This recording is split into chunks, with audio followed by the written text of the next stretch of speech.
Setelah berlindung selamat di bunker Greenland setelah komet Clark meluluhlantakkan bumi, keluarga Garrity kini harus kembali retak semuanya.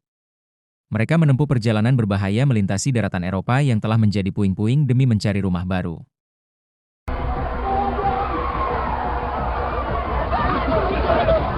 Dan inilah cerita film Greenland 2, Migration. Forcing us back inside. 5 tahun telah berlalu sejak komet Clark menghantam bumi dan memanjang lebih dari 75% populasi manusia. Peradaban runtuh hampir seluruhnya. Kota-kota berubah menjadi beracun, garis pantai bergeser, dan langit dipenuhi badai elektromagnetik yang muncul tanpa peringatan. Sisa umat manusia kini bertahan hidup di bunker bawah tanah, terlindungi dari dunia luar yang sudah tidak lagi ramah bagi kehidupan. Microphone check, 1 2 1 2. John Garrity kini bekerja sebagai insinyur sekaligus pengintaian. Ia secara rutin keluar dari bunker untuk melintasi wilayah tandus yang dipenuhi kedamaian, memeriksa kondisi struktur dan memastikan jalur perjalanan masih memungkinkan. Setiap misi adalah pertaruhan antara hidup dan mati. Dalam salah satu patroli, John nyaris terjebak di tengah badai elektromagnetik besar dan hanya terjebak dari kematian sebelum akhirnya berhasil kembali ke dalam bunker tepat waktu. The storm is too close. We have to close the bunker. Close. Di dalam bunker, Allison Garrity menjadi bagian dari dewan yang mengatur kehidupan para penyintas. Ia terlibat dalam pengambilan keputusan penting mengenai distribusi sumber daya, penyelamatan manusia di luar bunker, serta rencana jangka panjang untuk keberlangsungan umat manusia. Selain itu, ia juga bertanggung jawab menangani para penyedia yang mencoba mencari perlindungan di dalam fasilitas tersebut. Putra mereka, Nathan, kini tumbuh menjadi remaja dan menjalani kehidupan sebagai siswa di bunker. Namun rasa ingin tahunya tentang dunia luar semakin besar. Ia diam-diam mencoba keluar meskipun radiasi masih sangat berbahaya. Usahanya diketahui oleh orang tuanya, dan kejadian itu semakin menunjukkan betapa sulitnya menjaga generasi muda tetap terkurung di bawah tanah. You'd be going outside. What are you thinking? I know you told me the radiation, the ash. Seiring waktu, badai dan gempa yang terus terjadi mulai mengancam kestabilan bunker. Dewan akhirnya menyadari bahwa mereka tidak dapat bertahan selamanya di bawah permukaan bumi. Muncullah rencana besar yang penuh risiko. Manusia harus bermigrasi menuju lokasi kawah tumbukan komet Clark di wilayah Perancis Selatan, daerah yang dulunya merupakan bagian dari Laut Mediterania. Berdasarkan data terbaru, kawasan tersebut mulai stabil dan menunjukkan tanda-tanda kehidupan baru. Namun perjalanan menuju tempat itu sangat berbahaya. Banyak wilayah telah berubah menjadi zona perang, dikuasai oleh kelompok bersenjata dan lemah. Di tengah situasi genting ini, John menyimpan rahasia besar. Ia menderita penyakit akibat paparan radiasi yang perlahan menggerogoti tubuhnya. Dokter menceritakan hidupnya hanya tersisa beberapa minggu. John memilih menyembunyikan kenyataan itu dari Allison dan Nathan. Maybe you should stop. Or maybe you can recommend a good therapist that can help me. Allison memimpin pemungutan suara untuk mengirim tim penyelamat keluar bunker demi mengevakuasi penyedia di sekitar wilayah tersebut. Misi awal berjalan sukses, namun ketika tim mencoba kembali membawa mereka yang tertinggal, gempa besar mengguncang bumi. Sistem bunker runtuh dan darurat diminta. Keluarga Garrity berhasil masuk ke perahu penyelamat raksasa tepat sebelum tsunami dahsyat menghancurkan fasilitas bunker dan menghancurkan semua yang masih berada di luar.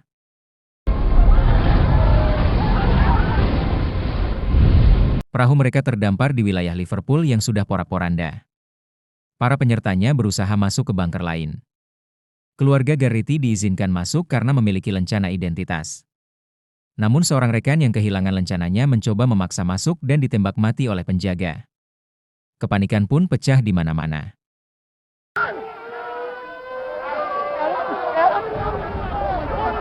Dalam kekacauan tersebut, keluarga Garrity melarikan diri bersama seorang dokter bernama Amina dan seorang pria Nigeria bernama Obi yang membawa mereka dengan sebuah van.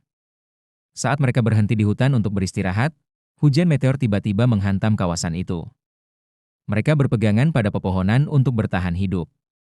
Obi terbunuh ketika mencoba menyelamatkan kendaraannya yang hancur dihantam batu besar.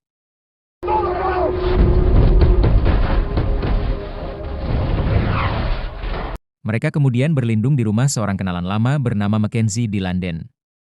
Untuk pertama kalinya setelah sekian lama, mereka merasakan kehangatan rumah dan makanan yang layak. Di sanalah Allison mengetahui kondisi John yang sebenarnya.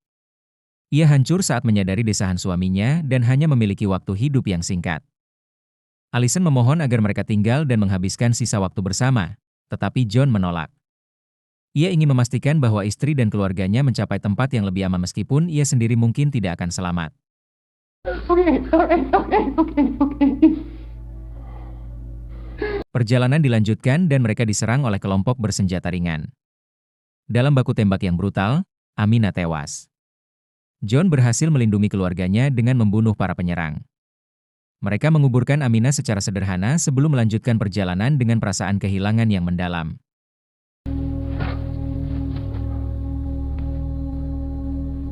Mereka tiba di Selat Inggris yang kini telah mengering sepenuhnya. Di seberangnya, mereka harus melewati jurang besar melalui jembatan-jembatan yang rapuh. Angin kencang menerjang dan beberapa orang jatuh ke jurang. Keluarga Garrity berhasil mencapai garis pantai dengan saling berpegangan tangan dan bertahan bersama. Di Calais, mereka bertemu Dennis Laurent, istrinya Julia yang lumpuh, dan putri remaja mereka Camille. Camille mulai menjalin kedekatan dengan Nathan, menghadirkan secercah harapan dan kehidupan normal di tengah dunia yang hancur. Dennis menjelaskan jalur menuju kawah dan memohon agar Camille ikut bersama keluarga Garrity karena dia tidak sanggup meninggalkan istrinya sendirian. Setelah mempertimbangkan berat, Allison menyetujui permintaan itu. Camille berpamitan dengan air mata sebelum meninggalkan orang tuanya demi masa depan yang lebih baik.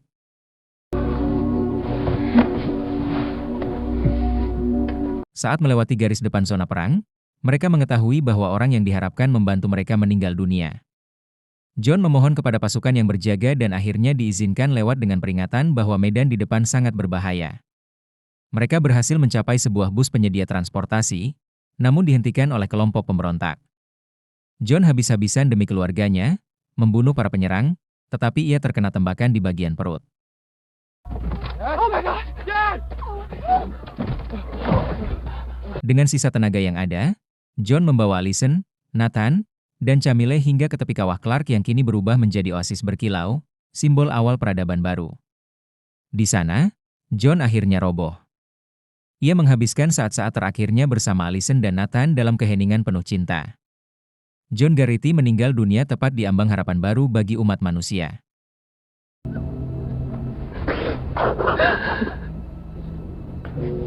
Allison, Nathan, dan Camille melanjutkan perjalanan menuju kawah.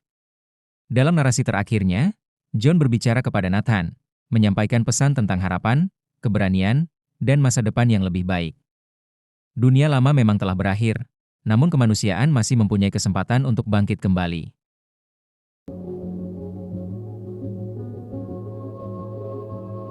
Dan cerita film pun tamat.